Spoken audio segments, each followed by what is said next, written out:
Vamos abrir a palavra de Deus em Mateus capítulo 16, leremos dos versos 21 a 23. Desde esse tempo, começou Jesus Cristo a mostrar a seus discípulos que lhe era necessário seguir para Jerusalém e sofrer muitas coisas dos anciãos, dos principais sacerdotes e dos escribas, ser morto e ressuscitar no terceiro dia. E Pedro, chamando-o à parte, começou a reprová-lo, dizendo: tem compaixão de ti, Senhor, isso de modo algum te acontecerá. Mas Jesus, voltando-se, disse a Pedro: arreda, Satanás, tu és para mim pedra de tropeço, porque não cogitas das coisas de Deus, e sim das dos homens. Vamos orar. Pai Santo, te agradecemos por tua palavra, pelo tesouro rico e inesgotável de ensinos que nós temos nela. Te agradecemos porque o Senhor tem moldado a nossa mente, moldado o nosso coração, de acordo com a tua palavra. Nós reconhecemos que o Senhor fala conosco por meio dela. E te pedimos, Pai, que nesta manhã o Senhor fale aos nossos corações, não aquilo que nós queremos ouvir, mas aquilo que nós precisamos ouvir. Ó Pai, dá-nos um coração moldável, um coração humilde, para que, ouvindo a Tua voz, nós possamos mudar os nossos caminhos, mudar os nossos comportamentos, os nossos pensamentos pecaminosos, as nossas palavras duras. Dá-nos, ó Pai, um coração de fato fértil para receber a Tua semente, para que a Tua semente possa crescer e produzir fruto.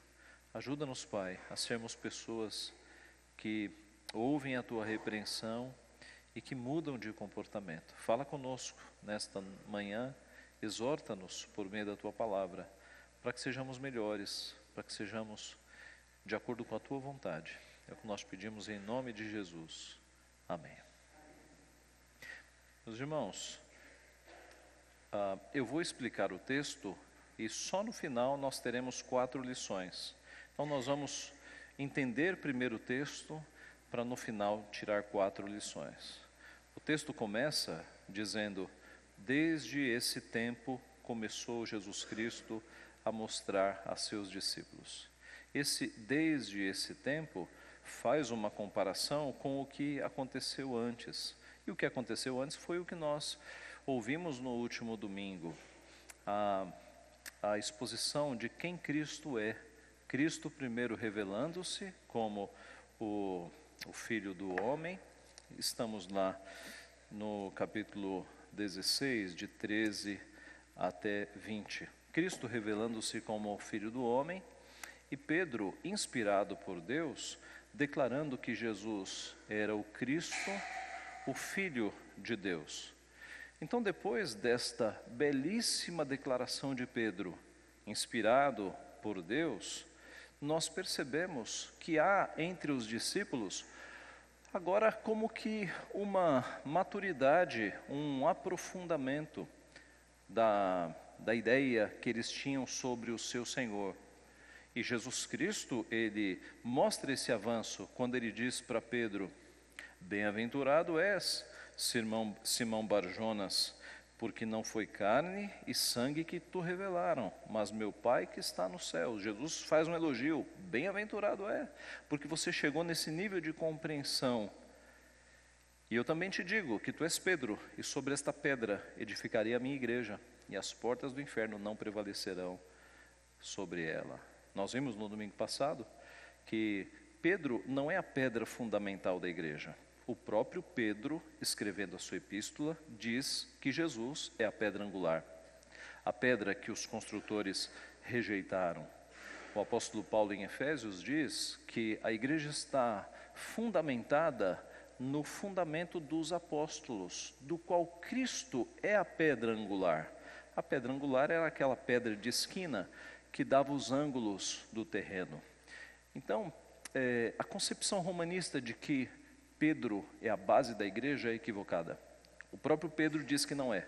O próprio Pedro diz que Jesus é a pedra angular que os escritores rejeitaram. Mas note que Pedro deu uma declaração que mereceu de fato o elogio do nosso Senhor Jesus.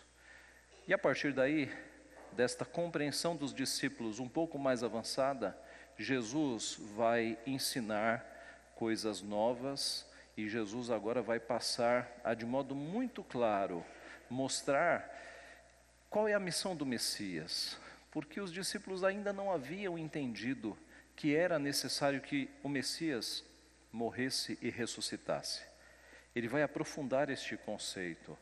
E diz o texto então que começou Jesus Cristo a mostrar a seus discípulos que era necessário seguir para Jerusalém e sofrer muitas coisas. Até então, Jesus Cristo já tinha dado pistas e sinais de que ele morreria. Uma delas foi quando ele disse: derrubem esse templo e em 3 dias eu o reedificarei. Mas eram simbologias, ele não tinha sido claro. Mas agora, a julgar desta compreensão maior, expressa nas palavras de Pedro, tu és o Cristo, Filho do Deus vivo, ele vai mostrar claramente. E diz o texto então que desde esse tempo, ele começou a mostrar a seus discípulos que era necessário seguir para Jerusalém e sofrer muitas coisas. A palavra necessário aqui, ela em português é fraca. A palavra que Jesus usou mostra algo como obrigatório, não tem outro caminho. É necessário, Jesus dizendo, que eu vá para Jerusalém, é obrigatório que eu vá para Jerusalém, passe pelas mãos dos anciãos, escribas e sacerdotes e sofra muitas coisas. Não havia uma possibilidade de Jesus não passar por este caminho. Este caminho foi traçado na eternidade. Foi o caminho para o qual Jesus Cristo veio. E agora ele está incutindo na cabeça dos discípulos que não há outro caminho. É necessário, é obrigatório, é o curso da sua vida ir para Jerusalém para sofrer na mão daquelas autoridades civis, anciãos e religiosas, sacerdotes e escribas, morrer e ressuscitar. Nós estamos acostumados com essa mensagem. Mas essa mensagem pegou de surpresa os discípulos. Os discípulos não imaginavam que Jesus Cristo tivesse que sofrer, tivesse que morrer. E eles nem ouviram a parte em que ele falou ressuscitar. Eles ficaram tão abalados com o morrer que mal ouviram o ressuscitar. Era necessário Jesus seguir para Jerusalém. O ministério de Jesus Cristo foi basicamente ali no entorno do Mar da Galileia. Mas na hora de morrer, ele irá para Jerusalém. Por quê? Porque em Jerusalém é que se ofereciam os sacrifícios. Era no templo que os sacrifícios eram feitos. E todos os sacrifícios, todo o sofrimento e morte de animais apontavam para o grande sofrimento e a grande morte, não de um animal, mas do próprio Filho de Deus. João Batista diz: eis o Cordeiro de Deus que tira o pecado do mundo. Jesus Cristo então tem que ir para Jerusalém, porque é em Jerusalém que o Cordeiro é sacrificado. E Jesus Cristo agora vai ser sacrificado em nosso lugar, por amor a nós. Era necessário que ele fosse para Jerusalém, para sofrer muitas coisas dos anciãos, dos principais sacerdotes e dos escribas, os poderes civis e religiosos da época. Ser morto e ressuscitado no 3º dia. E isso, irmãos, abalou os discípulos. Eles não haviam entendido ainda, como nós dizemos, a ficha não havia caído ainda, de que o Messias deles teria que morrer. Então, Pedro chama Jesus de lado, tira Jesus ali dos outros e, chamando-o à parte, começa a reprová-lo. Na nossa versão, começa a reprová-lo. Pedro começou a censurar Jesus, começou a corrigir Jesus. Irmãos, quanta audácia de Pedro. O que passou na cabeça de Pedro? Ele pensar que ele estava em condições de corrigir Jesus Cristo, que ele estava em condições de dar uma lição a Jesus Cristo. Que orgulho foi esse, Pedro? Quanta audácia! Talvez Pedro tenha se ensoberbecido com o elogio de Jesus que acontecera há pouco. Bem-aventurado é Simão Barjonas. E depois, tu és Pedro, e sobre esta pedra edificarei a minha igreja. Isso deve ter envaidecido Pedro, ao ponto de agora ele achar que pode chamar Jesus de lado para lhe dar um conselho superior, para repreender. Jesus, não é bem assim. Tem misericórdia de ti. Essas coisas de nenhum modo te acontecerão. Irmãos, que audácia. Note que a soberba e o orgulho nos levam às vezes a ter atitudes assim, de achar que nós somos donos da situação, que nós podemos aconselhar os nossos pais, pessoas que conhecem mais do que nós. Pedro ficou soberbo, quis dar uma lição em Jesus Cristo. Muito conhecimento gera soberba. Lembram-se do apóstolo Paulo? Quando ele disse que pela grandeza das revelações, para que ele não se ensoberbecesse, foi que Deus lhe deu um espinho na carne. O espinho na carne veio justamente para que Paulo não se tornasse um soberbo, porque ele recebeu revelações que outros apóstolos não tinham recebido. Aqui Pedro recebeu um elogio que foi dos grandes.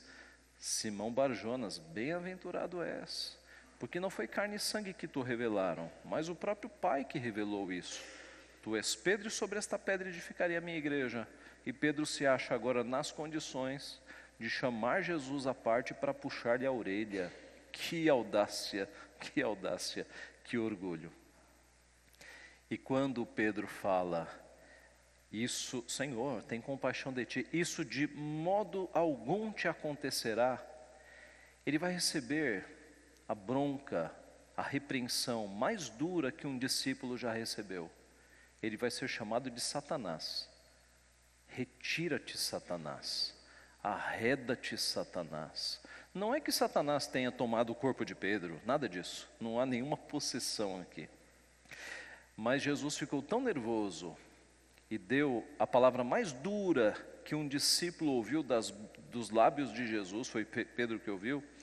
Jesus deu a repreensão mais dura que um discípulo jamais tinha ouvido, porque aquele discurso de essas coisas não te acontecerão, o Senhor não precisa passar por isso, foi exatamente o discurso do diabo na tentação. Nós lemos Mateus capítulo 4, vá para lá, Mateus capítulo 4, versículo 11, versículo 10, Mateus 4, 10. Então Jesus lhe ordenou, retira-te, Satanás. Esse retira-te aqui é o mesmo que Jesus falou para Pedro. Arreda, Satanás, retira-te, Satanás. E o contexto é o mesmo. Aqui na tentação, a tentação de Satanás tudo isto te darei se prostrado me adorares. Jesus, você não tem que passar pela morte, pela cruz. Basta curvar aqui, que eu já vou te colocar na glorificação, eu vou te dar tudo. Veja, o caminho de Jesus era sofrer, morrer, ressuscitar e ter toda a glória e todos os reinos do mundo. Esse era o caminho. Mas antes da glorificação, vinha o sofrimento e a morte. E Satanás ofereceu um atalho.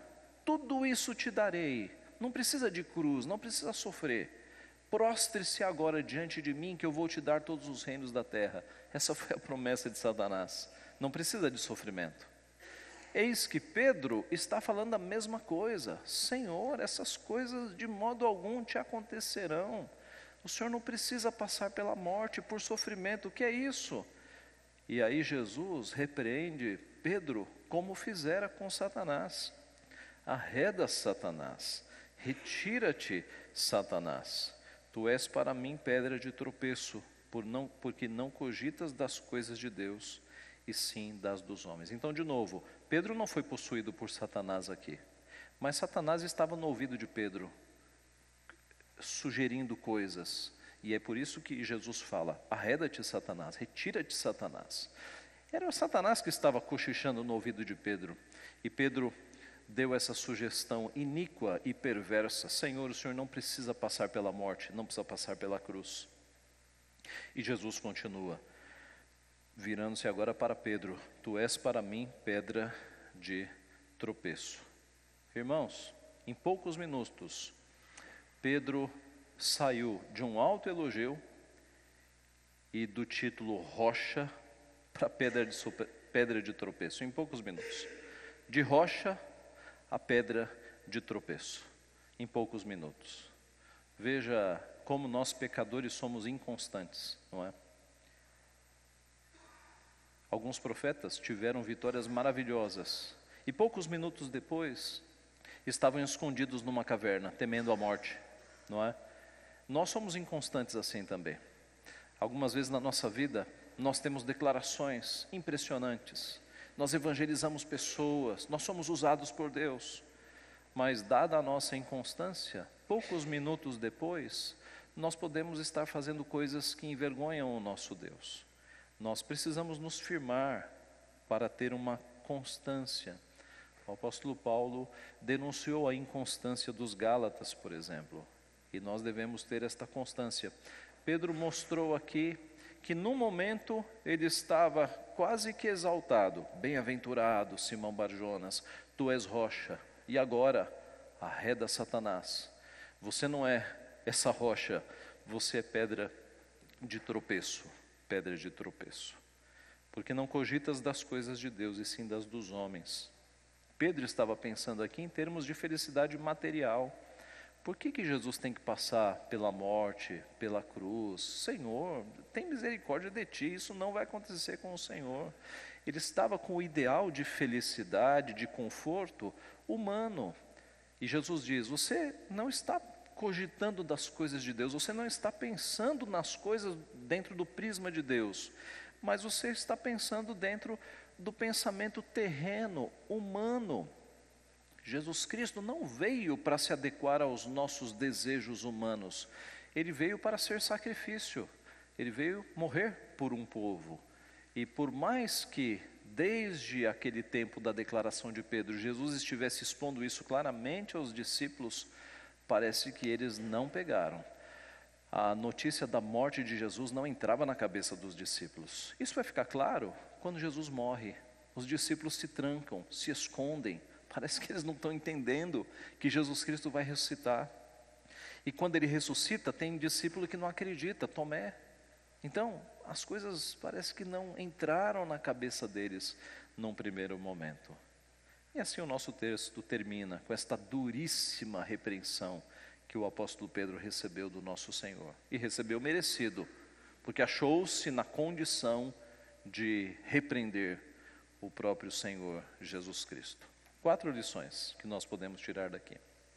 Primeira, mesmo um verdadeiro discípulo de Cristo pode demonstrar ignorância espiritual. Não existe entre nós, meus irmãos, homens santos, perfeitos, que sabem tudo. Imagine aí um mestre, um doutor, um PhD em teologia. Esse homem ainda é imperfeito, ele ainda tem possibilidades de cair, ele é falível. Então mesmo um discípulo de Cristo que estava andando do lado de Jesus, como Pedro, ouvindo direto do mestre, pode ter momentos de ignorância espiritual. E isso deve, em primeiro lugar, nos levar à humildade. Vamos abaixar um pouco o conceito que nós temos sobre nós. Nós não somos infalíveis, nós podemos errar, estamos passíveis de erro. Grandes teólogos da história da teologia têm algum tipo de erro, têm um calcanhar de Aquiles, para mostrar que eles não são deuses, que perfeito é só o nosso Deus. Então mesmo discípulos verdadeiros podem demonstrar algum grau de ignorância espiritual. Isso aconteceu com Pedro, está aqui. Isso deve fazer com que nós tenhamos paciência com os nossos irmãos. Aplicando para nós, devemos ter humildade. Nós não somos tão bons quanto nós achamos que somos. Mas aplicando para os nossos irmãos, deve gerar em nós paciência pelos nossos irmãos. Pedro aqui não estava amadurecido. Pedro vai amadurecer depois de Jesus repreendê-lo, depois de Pedro negá-lo. Pedro vai se tornar um indivíduo tão soberbo que num dos momentos anteriores à morte de Cristo, rodeado pelos discípulos, ele diz assim: Senhor, todos aqui podem te negar, eu não te negarei. Olha a soberba de Pedro. Nem humildade ele teve para com os seus companheiros. Ainda que todos te neguem, eu não te negarei. E aí Jesus, que já conhecia a história porque a escreveu, ele diz: Pedro, em verdade eu te digo que tu me negarás. Antes que o galo cante, tu me negarás. 3 vezes. 3 vezes. E é o que acontece, nós conhecemos a história. E aí Jesus, depois da ressurreição, chama Pedro e fala: Pedro, tu me amas mais do que todos estes?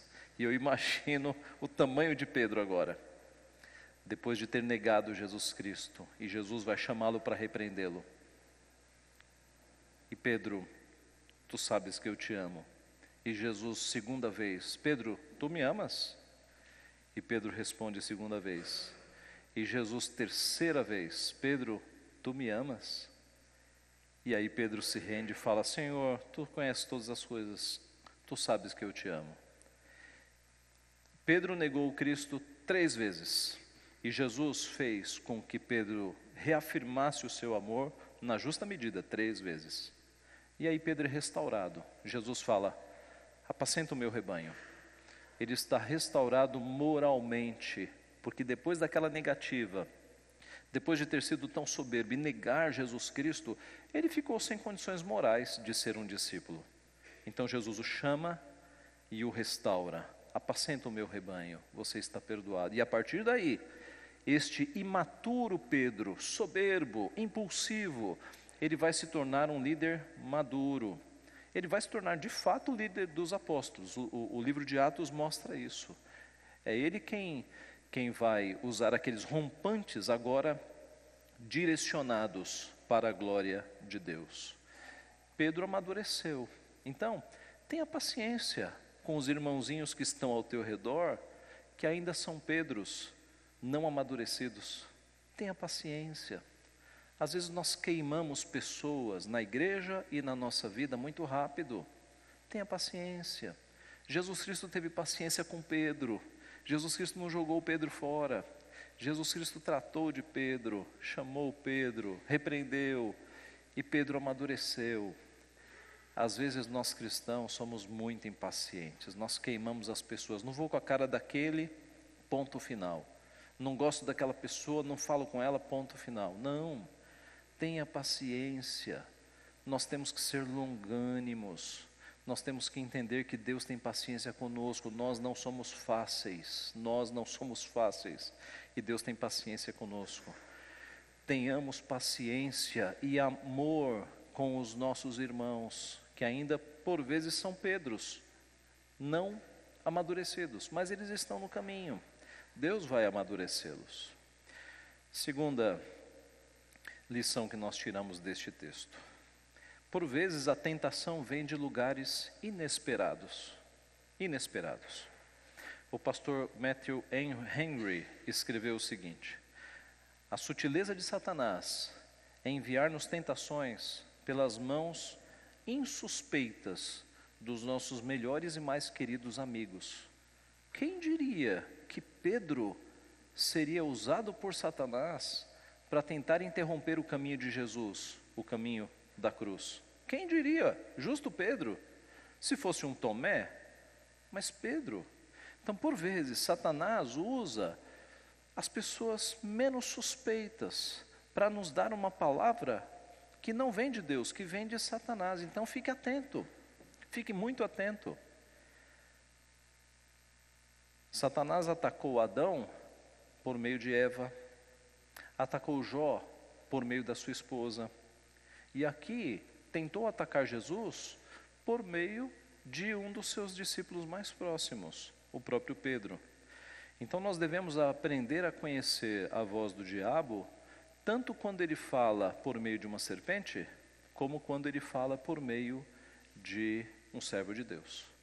Porque dada a nossa pecaminosidade, a nossa ignorância, por vezes, quando nós estamos cogitando mais das coisas do mundo do que das de Deus, nós podemos reproduzir palavras e tentações de Satanás, como Pedro o fez nesta ocasião.